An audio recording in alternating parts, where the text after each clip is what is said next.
Our speaker, Ras Thando, grew up in Mthatha in Azania, South Africa, son of the soil, one who do not have perfume lips but speak the truth, one who do not have cut eyes but can see the color of the universe.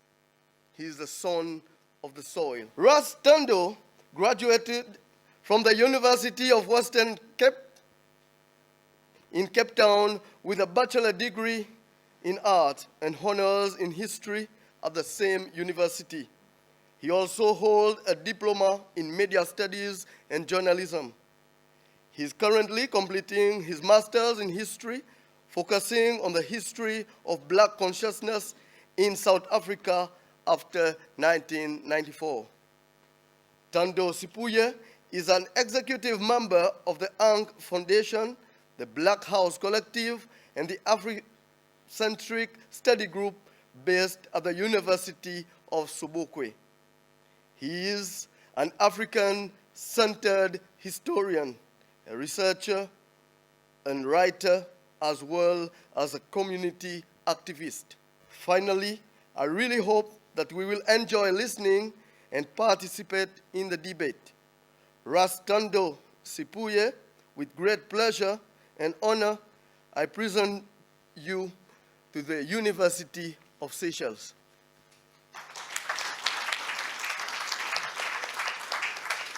Sons and daughters of the soil, my beloved brothers and sisters, we in Africa are taught to begin every important occasion by inviting the spirit of the divine. And I can find no other important occasion than this African Liberation Day commemoration event here at the University of Seychelles. And so, as we begin this important event, sons and daughters, I would like to invite the presence and the spirit of the African gods.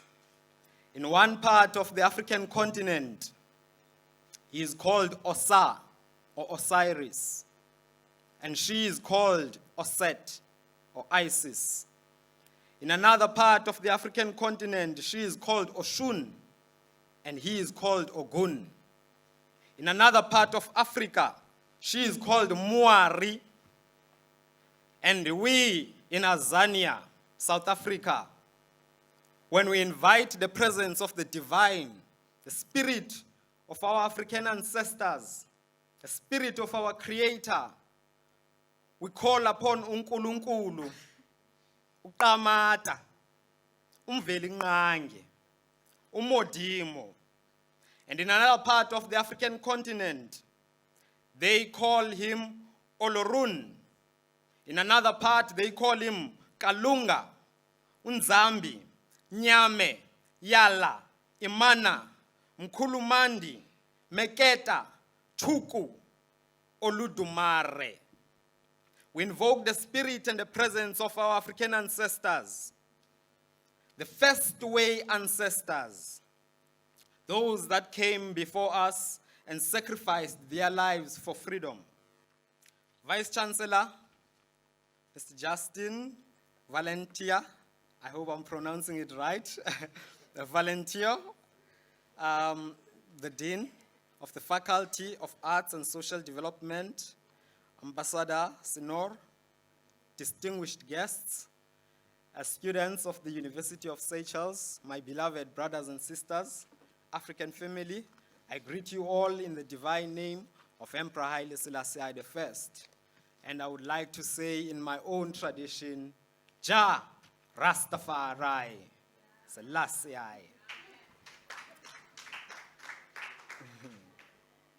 It is a great honor to be given this opportunity to speak to you on a very important subject as we commemorate the 55th anniversary of the founding of the Organization of African Unity in Addis Ababa, Ethiopia, on May 25th, 1963, as well as the 17 years since the reconstitution of this institution as the African Union on May 26th, 2001.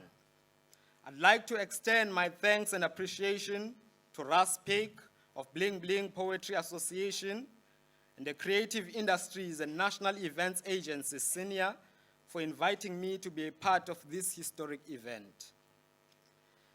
I've been asked to speak on this year's theme of the African Union, which is winning the fight against corruption, a sustainable path to Africa's transformation. The subject of corruption in Africa is indeed a thorny and a complex subject. It is a subject deeply intertwined with, coded, coated, structured, and embedded in the age-old racist colonial narratives and perceptions about Africa and African people. Corruption is a subject of national importance and discourse in various countries throughout the African continent, widely condemned and detested. It has enriched a few politically connected individuals, kleptocrats and elites, while starving and killing off millions of ordinary people in Africa. Corruption permeates all aspects and facets of business, political, cultural, and social life of people in Africa. And it is the declared enemy of the people here, there, and everywhere. It is for this reason, and it is in this context, that the African Union has chosen this theme. As you all know, sons and daughters of the soil, the Organization of African Unity was established on the 25th of May, 1963, at the height of optimism, when Africa was decolonizing as a continental body endowed with the responsibility of facilitating the political, economic, and cultural unity of Africa. On the 26th of May, 2001, leaders of African states reconstituted and reconfigured the OAU as the African Union, the AU of today. But the African Union is a microcosm of the greater crisis of leadership, misrule and misgovernance bedeviling the African continent. Since its formation, it has remained a toothless dog in the greater scheme of world politics. The African Union has been nothing but a circus, a jamboree of kleptomaniacs and stupendous oligarchs without vision for Africa. Under the authority of this elitist institution, the African continent has stagnated and regressed into the abyss of human civilization, subtly recast as the worst and less developed nation in the world. The African Union has produced no real substantive and qualitative changes for African people. To the contrary, it has proved itself to be what I call a Mickey Mouse body, incapable of asserting the dignity, interest, and sovereignty of African people in the 21st century. Largely dependent on our erstwhile enslavers, colonizers, and imperialist business conglomerates and tycoons for its operational funding, the African Union has failed to unite African people. And if we are to move forward and build Africa today, we must be honest with ourselves and speak truth to power without any fear or compromise. As we are gathered here today at the University of Seychelles, the carnival of African leaders is also descending into Addis Ababa, assembling at Africa Hall. But as history informs us, this meeting of the African Union will bear no fruits for the millions of suffering and struggling African people at home and abroad. Africa's leaders will merely wine and dine and make sweet speeches that will have no bearing or positive impact in qualitatively changing the lives of African people. The African Union has failed to deliver on its mandate, failed to serve, advance, and protect the geopolitical, economic, and cultural interests of African people in the 21st century.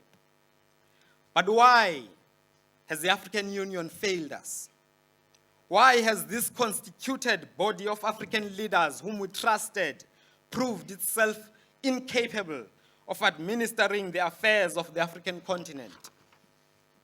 The answer to this critical question was given to us 50 years ago by the Osagefo, Dr. Kwame Nkrumah, when he spoke and warned African leaders about neocolonialism. Deeply concerned about the state of African leadership after independence and the continued dominance of European colonialist powers over Africa, the Osagefo, Dr. Kwame Nkrumah, developed a theoretical framework for the completion of the African world revolution. He wrote a book, Neocolonialism, the last stage of imperialism, in which he exposed in great detail the mechanics and operations of white supremacy in the continued oppression, mismanagement of Africa after so-called independence. Nkrumah agitated and warned African leaders that without a united African continent, the isolated and fragmented African states would continue to be outposts of imperialism, whose domestic and national affairs would still be dictated, directed by Europeans in Brussels, in London, in Paris, in Lisbon, and in Washington. Kwame Nkrumah said, and I quote, "The neocolonialism of today represents imperialism in its final and perhaps its most dangerous stage. The essence of neocolonialism is that the state which is subject to it is, in theory, independent and has all the outward trappings of international sovereignty. In reality, its economic system and thus its political policy is directed from outside," close quote. On the 17th of January 1961, the neocolonialism that Nkrumah had warned against reared its venomous head. This period saw the emergence of neocolonialist puppet and military regimes, dictatorships accompanied by civil wars in Africa, sponsored and financed by white imperialism. Congolese nationalist leader and Pan-Africanist Patrice Emery Lumumba was savagely murdered along with two of his political associates, Maurice Mbolo and Joseph Okito. Lumumba and his colleagues were driven to an isolated spot in the forest in the Congo, where 3 firing squads had been assembled. They were lined up, tied up to a tree, shot to death. Their bodies were then mutilated and dismembered, thrown into tin drums, dissolved with concentrated sulfuric acid and burnt to ashes. Their bones were crushed and scattered. The Belgians, the English, and the Americans had conspired together with the neo-colonialist puppets in the Congo to destroy Patrice Lumumba. On the 13th of October 1961, Burundian nationalist leader Louis Rwagasore was assassinated. Military coups followed in the Congo, in Dahomey, the Central African Republic. On the 13th of January 1963, the Togolese military staged an armed coup that led to the assassination of President Sylvanus Olympio. On the 24th of February 1966, while away on a diplomatic mission to the Vietnam and China, the government of the Osagefo, Dr. Kwame Nkrumah, was overthrown and Nkrumah was forced into exile in Guinea as the guest of President Sékou Touré, who made him honorary co-president of Guinea. Nkrumah was betrayed by his most trusted military officials and generals. On the 3rd of February 1969, the founding president of the Mozambique Liberation Front, Frelimo, Eduardo Chivambo Mondlane, was brutally killed by a bomb planted inside a book. On the 20th of January 1973, revolutionary leader of the African Party for Independence of Guinea and the Cape Verde, the PAICG, Amilcar Cabral, was murdered by Inocentio Cani, a fellow comrade of his and a naval officer of the PAICG. And on the 15th of October 1987, the upright man, the revolutionary leader of Burkina Faso, Thomas Sankara, was killed by an armed group with 12 other government officials in a coup d'etat organized by his best friend and a former colleague, the traitor Blaise Compaoré. These are just some of the orchestrated murders and assassinations that opened way for neocolonialism to thrive in Africa. All the genuine leaders who placed the interests of African people before personal benefits were killed. All these leaders were betrayed and sold out by trusted friends, comrades, and colleagues who collaborated and colluded with the imperialist enemy. Since then, Africa has been misruled and misgoverned by a spate of traitors, sellouts, and neo-colonialist military dictatorships with narrow selfish interests, many of whom run the state in Africa as their personal properties. In fact, in some parts of the continent, these neo-colonialist puppet regimes have given birth to political dynasties that have seen some of the children of politicians ascend to political office without any legitimacy. It is against this background that we must overstand the monster bedeviling Africa today. Corruption in Africa is a symptom of the persistence of white supremacy. Corruption is the logical state of existence and being under neocolonialism.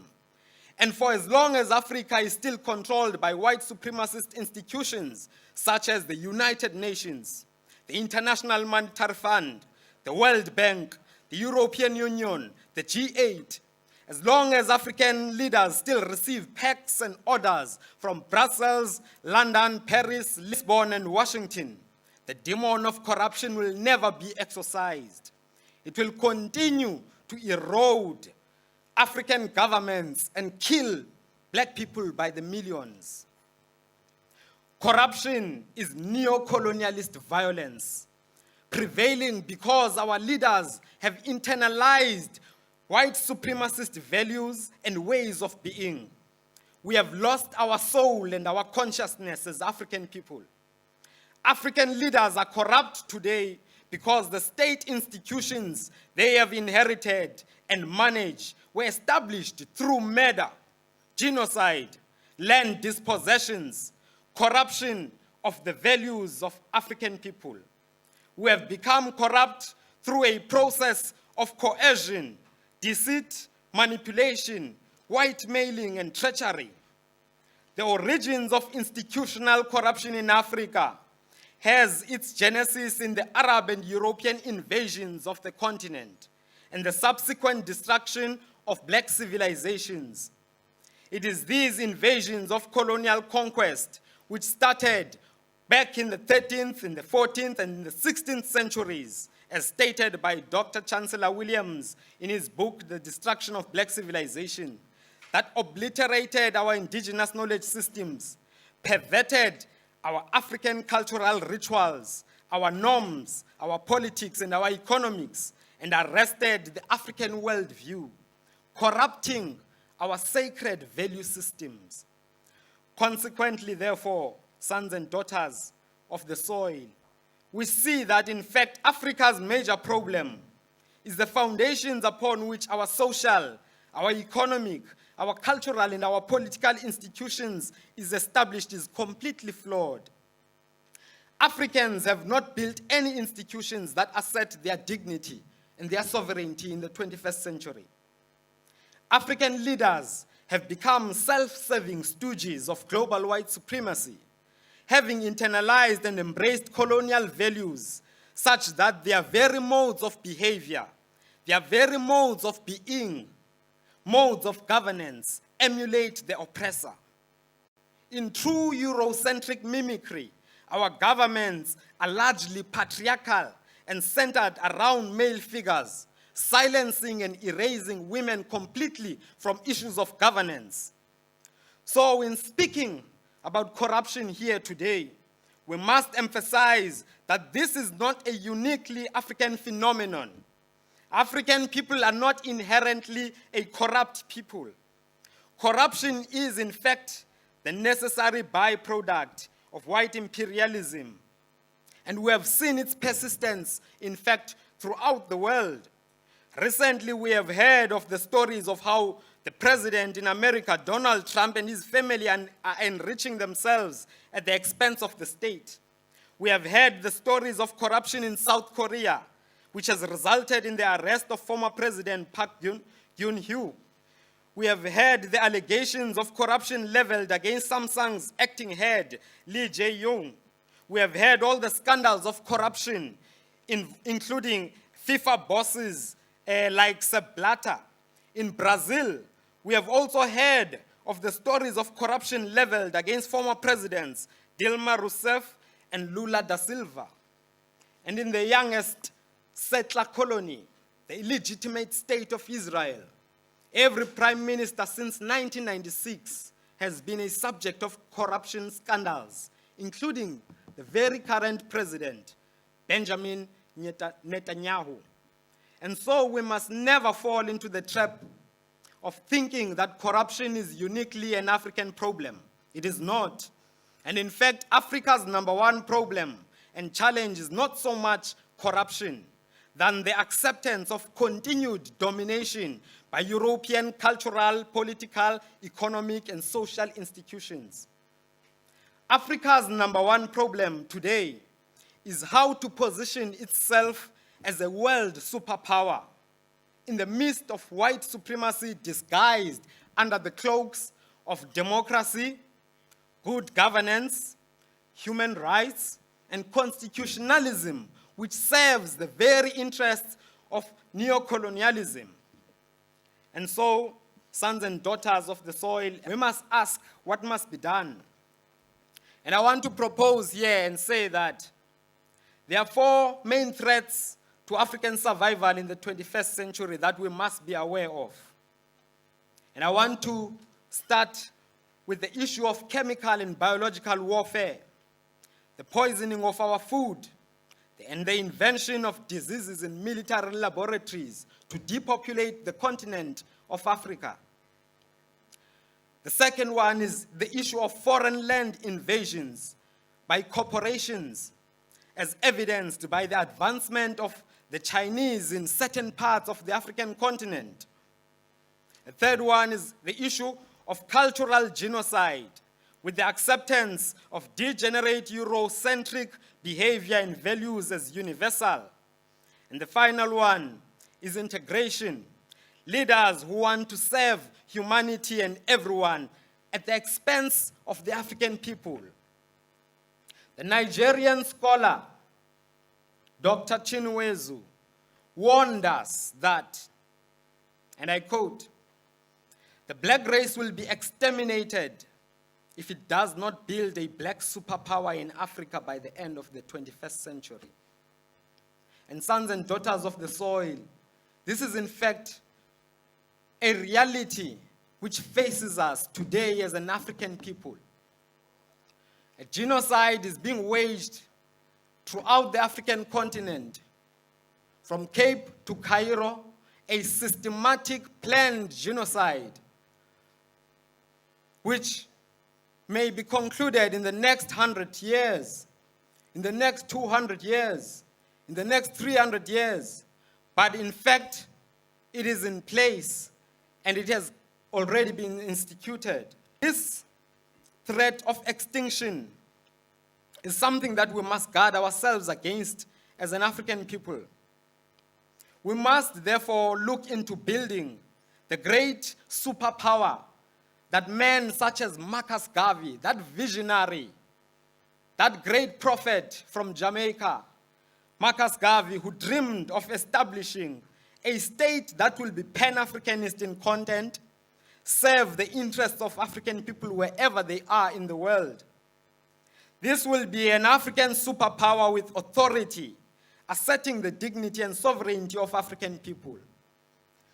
But African people cannot establish such a state having internalized the values of our oppressors, still worshipping and praising throughout the African continent the very gods of our oppressors, still believing that indeed everything that is European and Eurocentric, everything that comes with the white man is indeed great and positive for us, and that we as African people, everything that is African and back is backwards. We cannot proceed in the 21st century like this. We cannot proceed in the 21st century with African leaders who are not Afrocentric in their approach. African leaders who, to a great extent, sons and daughters of the soil, as I've said, are collaborators and are complicit in this genocide against African people. African leaders who continue to benefit and to enrich themselves at the expense of millions of suffering and struggling African people in the continent. And so, in conclusion, we must reimagine our old cultures and invent new cultures to serve Africa. We have to understand that culture is not only food, clothes, and dress, and dance, and the African drums that we beat. We live and we exist in a cultural universe. And indeed, most of the institutions that govern our societies, most of the institutions that run our politics are cultural institutions. Right now, we are in a cultural institution.